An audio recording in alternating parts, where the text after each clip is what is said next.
Across the United States, students are taking more standardized tests than ever before.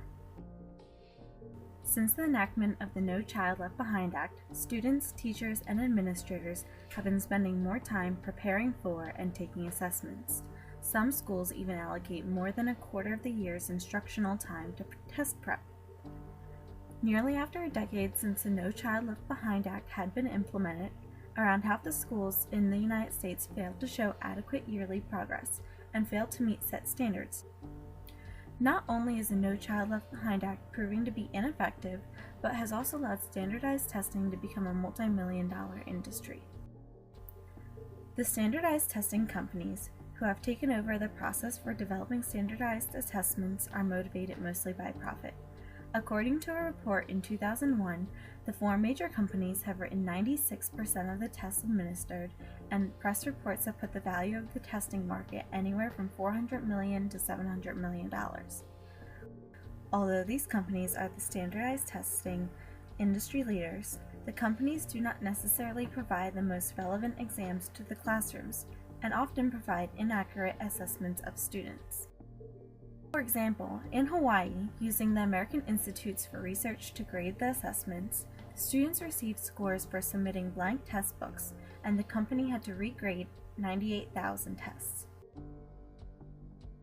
These companies seem to place higher priority on the profit they will make than the actual assessment of students' knowledge base.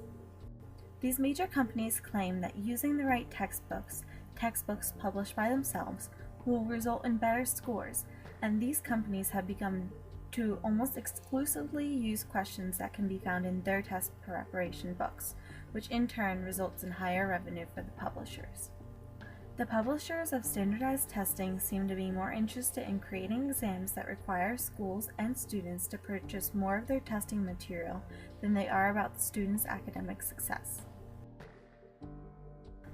Test developers opt for a one-size-fits-all kind of examination. However, in most cases, the assessment does not match the state standards or the curriculum of a typical class. These exams assume that the academic worth of a student is determined solely by a test score, that the one-size-fits-all test will encompass all students, but actually neglects subjects that are not being tested, such as arts, music, social studies, and the humanities, essentially promoting a cultural imbalance of academic values. Also, schools are starting to get rid of classes that are not included in standardized testing, in order to spend more time for test preparation.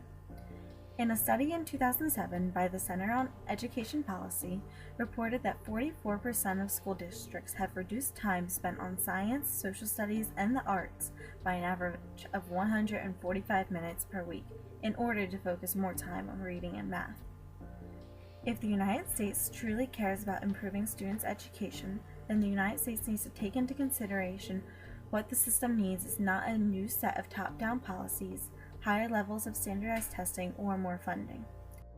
The No Child Left Behind Act and the increase of standardized testing has created a multi-million-dollar industry that continues to exploit schools, students, and teachers in order to raise revenue. The United States is falling behind in world rankings, promoting teachers to teach a test and harming students by assuming all students can be evaluated by a test score. By getting rid of standardized testing and the standardized testing industry, the United States can truly focus on the education of their country's future.